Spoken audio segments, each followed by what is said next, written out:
I get it, guys. I finally get why everybody loves this series.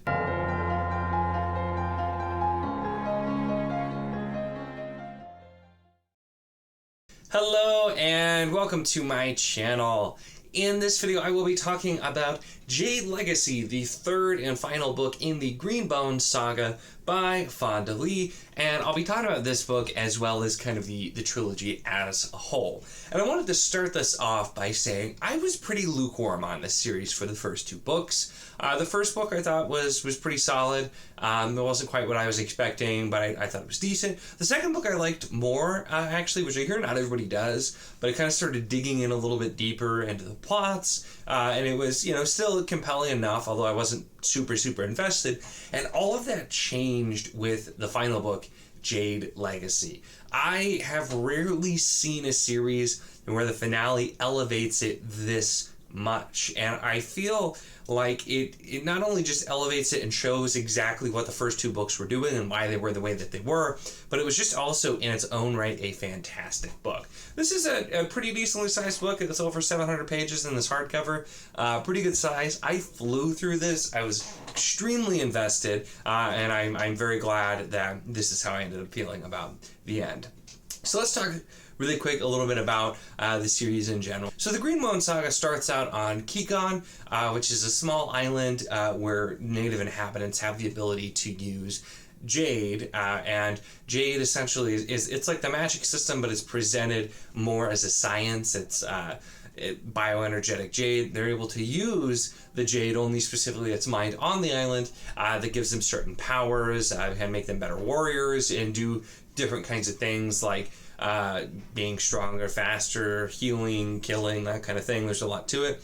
And it's set up here, and this is done in kind of a like mafia crime family type way. I know with the first book it was compared to The Godfather a bit, and I can see it to a bit, but this series really is kind of its own thing. And so I think the thing too that I was expecting, and probably a lot of people expecting, is that this is just like gangsters and shootouts and this and that and the other thing and gang wars, and there is a little bit of that, but that's really not the focus of the book. The focus really is taking this group of people, this country, the different clans, and then showing what the long-term picture is based on all of the actions that they take, actions that start in the first book, and it really expands on a global scope within this world as well. We get to see relations between all kinds of different countries, people, while still having that kind of close-knit family, clan, kind of crime family type feel, although really the clans aren't so much the crime families either is the thing.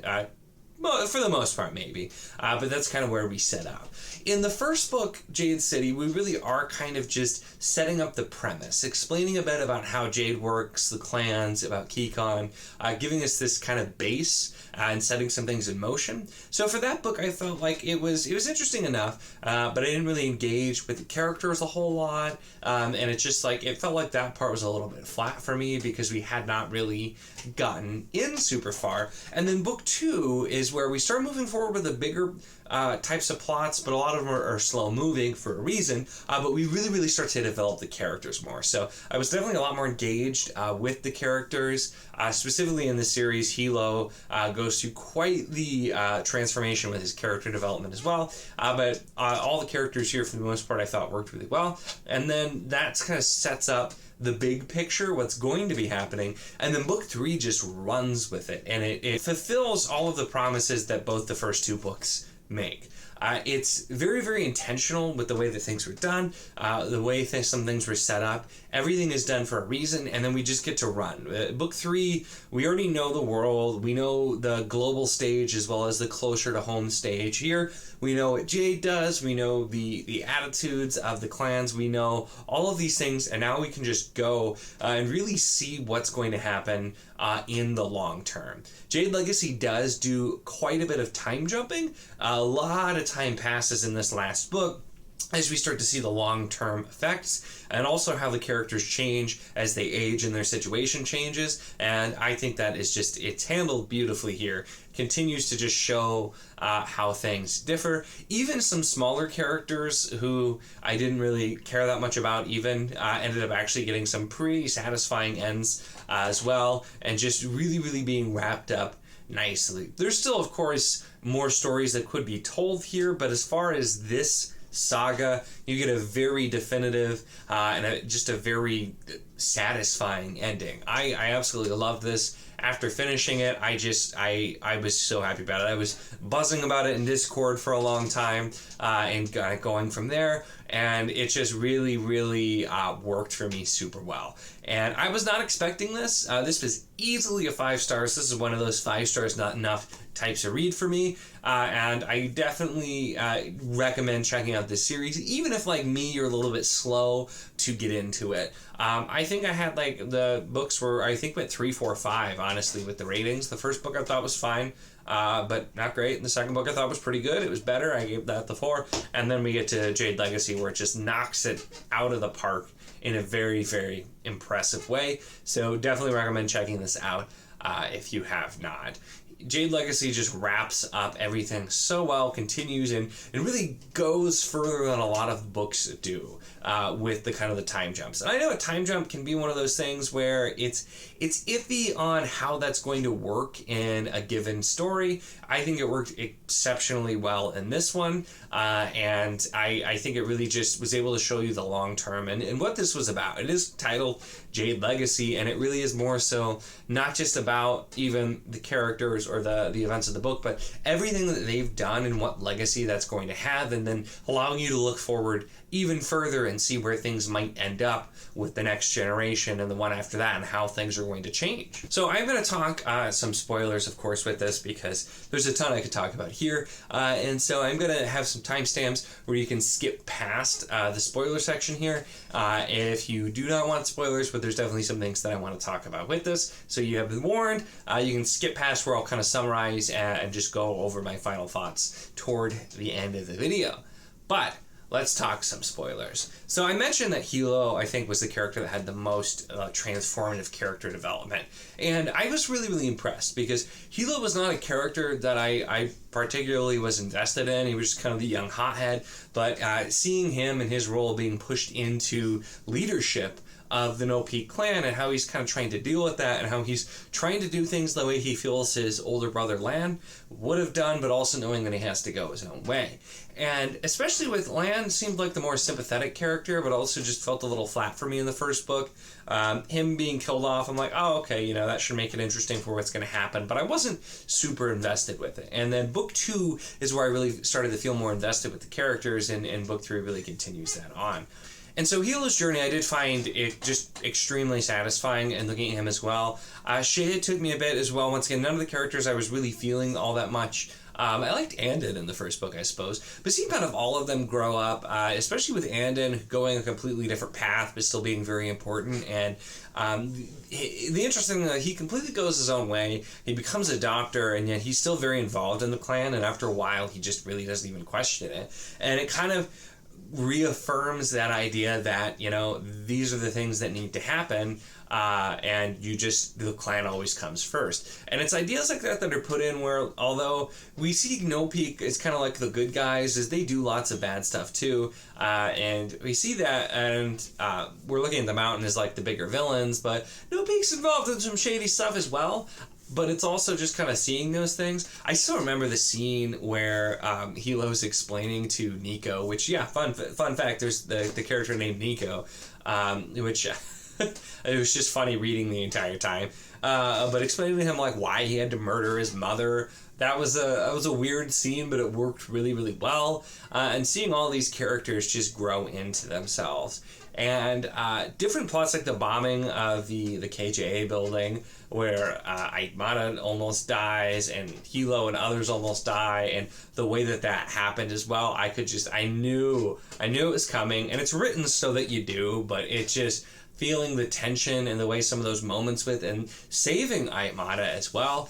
And the same with the really big thing with the end as well, and Hilo being killed. I feel like that kind of had to happen. Hilo was definitely the character that was just like destined to die young and hadn't. And so I thought it was very fitting that he ends up going out that way, but also just it's a line toward the end that I absolutely loved is they started to reference Hilo and Aitmata as old tigers, and just Hilo understanding that she was going to do something, and even though everybody else is like, no, we should just banish her, let her be, we don't want to kill her, and Hilo's like, no, I know it's going to happen. And he did, and he was absolutely right.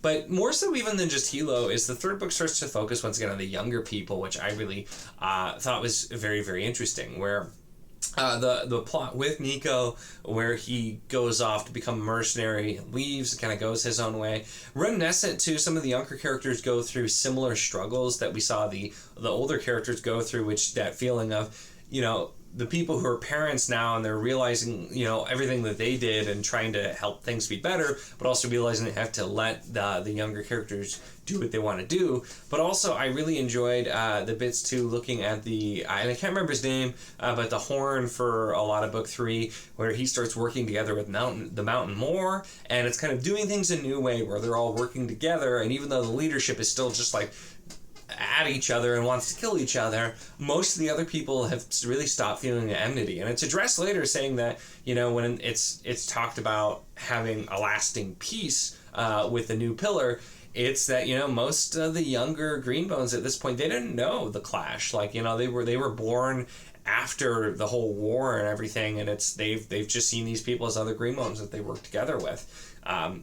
And so that whole kind of dynamic I thought worked really, really well. And maybe it's just because I'm a nerd, but I also really, really enjoyed seeing the kind of global economic parts of this book. There's a lot of politics. There's a lot of like economic policy, like trying to make the Keycon economy bigger and have their clan, you know, make more money, make more connections than the Mountain Clan. And it was really fascinating to see, with one of the big kind of climaxes being the fact that they got the ban on Jade and Hispania repealed. And like that was a huge victory for the Keeganese Greenbones in general. And, you know, it was one of those things where even the way it was done, it wasn't like a huge focus, but at the same time, it's a huge moment because it just shows that, you know, it was decades in the making, but all of these big things that can happen and how, you know, the world is starting to accept Greenbones, and it makes the series end in such a very different place than it began, because it kind of reminded me, especially early on, which is completely different, but of the plot of like The Last Samurai, and not because the things that were happening, but just the idea of these, you know, ancient warriors who are powerful and they're very old-fashioned, and the world's trying to come in around them and get them to do what they want, and they're kind of, you know, in a losing battle in a lot of ways. And instead of, you know, of course, going that route and being wiped out, which is what a lot of the Keeganese feel is going to happen, is eventually other countries that are much, much larger will come in and try to destroy them, and that, you know, their elite Greenbones won't be enough. But we see the very smart political maneuverings of seeing how do we deal with this. And so while you have the gangster stuff, there's really so much more of this to me was how do we deal with having a relatively small group of people in the world who have a powerful sort of magic, basically? How do we deal with them and then deal with the rest of the world? What are the ramifications of that? What's that going to do in the different wars and allegiances and laws and all of that? I found it very, very fascinating, and it was delivered in, at least to me, a very entertaining way, and so I enjoyed the heck out of that as well. So those are some big things from the spoiler part. I will mention too, I didn't really care about Barrow the whole way through, but his ending was very poignant as well, where he's like still this just kind of, you know, he's an old man now, and he's still just like, I was such a bad guy, and back in the day I could tell you stories. He still never really let that go, even though he's kind of also moved on. And so I was surprised that how much I enjoyed that ending, because he was a character I just didn't care about that much. But even when Barrow did a good job of showing the difference, because we're seeing mostly the Greenbones and the other people who are around power, just showing a regular person who desperately wants that power and how it works. So I think the character was very valuable to the story as well, with the way that kind of worked out. So overall, this series, like I said, it's so much more than what I thought it was going to be, and a lot of that comes to fruition only once you reach Jade Legacy, is how I feel. I kind of briefly mentioned, I feel like the format that Fonda used here for the trilogy is, number one, really setting up the premise, giving you a brief introduction to the characters, but it's a bit more important that you know what kind of world this is, what state Kikon is in, and how it looks to the rest of the world. Number two was starting to set more of the bigger picture events that were going to happen, but also spending a lot of time developing the characters, and that allowed Jade Legacy to happen. Because Jade Legacy, skipping forward as much as it was, you needed the characters to be extremely developed so that you could see them grow and have it be believable. And if a lot of time wouldn't have been spent already in book one setting up the premise, setting up Jade, all of that kind of stuff, how it works, and in book two setting up the big plots, but also really developing the characters, Jade Legacy wouldn't have been able to do what it did, where it just ran with everything that had been set up. There's not a ton in Jade Legacy in comparison that's really setting up plots. It's more continuation. Even if it's something new that's happening, it's a continuation of ideas that had already started, and it just allowed this book to just go and absolutely just I'm about to say floor it, like it's moving. It's not an incredibly fast-paced book by any means, but it just allowed Lee to really explore everything that she wanted to explore with this world and see those ramifications. And this is, and I'll briefly repeat because I said it in the spoiler section, and I probably should have saved it for here. But this is a lot more than just like a mafia series with, magic users, blah, blah, blah. This is really about a group of magic users that are on a small island in the world, and how does the world deal with them, and how do they deal with the world? What's that going to look like? And we explore a lot of that with different countries, countries that have a history of trying to invade Kikon, countries that are trying to exploit them for the Jade and find ways to use that for their own soldiers, that kind of thing. It really does a lot of exploring that, and how Kikon is trying to bolster its economy, and also looking at, you have the people who don't want the outside world getting in. They're very traditional, and then you have the younger generation, who most of our main characters start in the younger generation at least, who are trying to get more of this modern stuff in there, and seeing how all this interacts. And I never read a story quite like this, where that's really the focus is, you get a lot of books where it's like, it's medieval or Renaissance, it's more old-timey, but it's like, when you add the magic into a more updated timeline, and this is still like, there's not a specific timeline, and Fonda even said that she doesn't feel the need to have a specific timeline in our world because it's fantasy, which, fair. But there obviously is some level of technology, and that technology improves a little bit over time, of course, as well. So just seeing, and granted, I know urban fantasy is a thing, so don't tell me urban fantasy. This is more different because it feels like we're starting with the very traditional, old school kind of magic people, but they're in a slightly updated world, and they're dealing with the world as it continues to change. And so I haven't really read anything that did that, and it did it just amazingly well. This series just really, like I said, delivered on every promise that it set up, and it was handled in, I think, an approach that was perfect for a trilogy, where it really brought it home. So once again, I recommend checking out the Greenbone Saga and Jade Legacy. I absolutely love this book. I'm still a little surprised, but I just had a heck of a time with this book. I really, really did. I was not expecting that, being a little lukewarm in the first two, but this was just a straight shot up from book one. It continued to improve and just got to incredibly high heights with Jade Legacy.